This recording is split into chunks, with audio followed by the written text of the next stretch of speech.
Chers amis, frères et sœurs, bienvenue à notre rendez-vous hebdomadaire Parole du lundi. Cette parole se trouve cette semaine dans Romains 8, versets 14 à 17. Il est écrit: car tous ceux qui sont conduits par l'Esprit de Dieu sont fils de Dieu. Et vous n'avez pas reçu un esprit de servitude pour être encore dans la crainte, mais vous avez reçu un esprit d'adoption par lequel nous crions « Abba, Père ».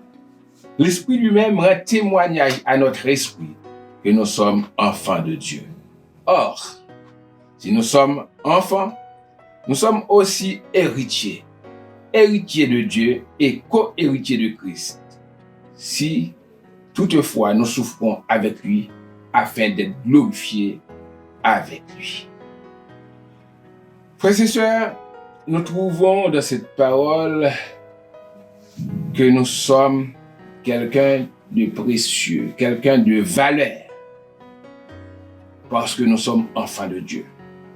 On avait vu la semaine dernière que nous devrions être nés de nouveau pour avoir part au royaume de Dieu, pour avoir part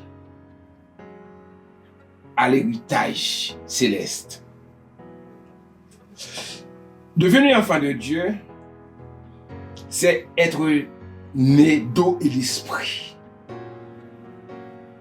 Et là, nous voyons dans cette parole, quand on est conduit par l'Esprit de Dieu, on est fils de Dieu. On est devenu enfant de Dieu. Ce n'est pas un enfant illégitime. Dieu nous a adoptés, il nous a reçus comme son enfant. Et nous vivons maintenant dans l'intimité avec lui, dans son amour. Et nous pouvons crier à haute voix, avec intimité, Abba. Abba, qui signifie Père en araméen. Et frères et sœurs, comme il est dit, on ne doit plus vivre de la crainte parce que nous sommes enfants de Dieu. Et notre sœur a raison de chanter: je ne suis plus esclave de la peur, je suis enfant de Dieu. C'est le plus grand honneur qu'on puisse avoir sur cette terre.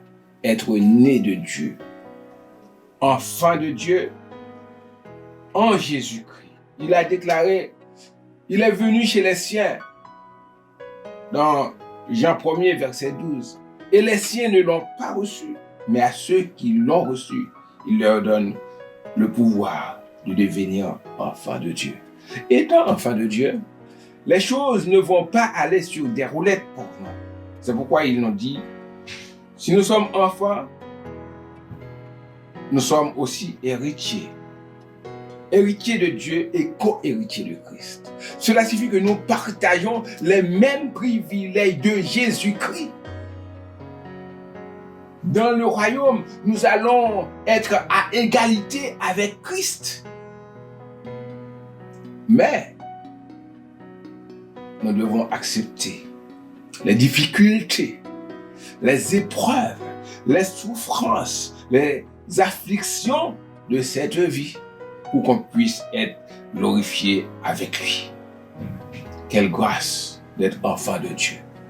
Vous qui vivez dans ce monde sans Dieu, je vous dis, votre père est Satan le diable. Mais pour être enfant de Dieu, pour hériter l'héritage céleste avec Christ, il faut accepter Jésus, le Sauveur, qui est mort pour nous délivrer du péché.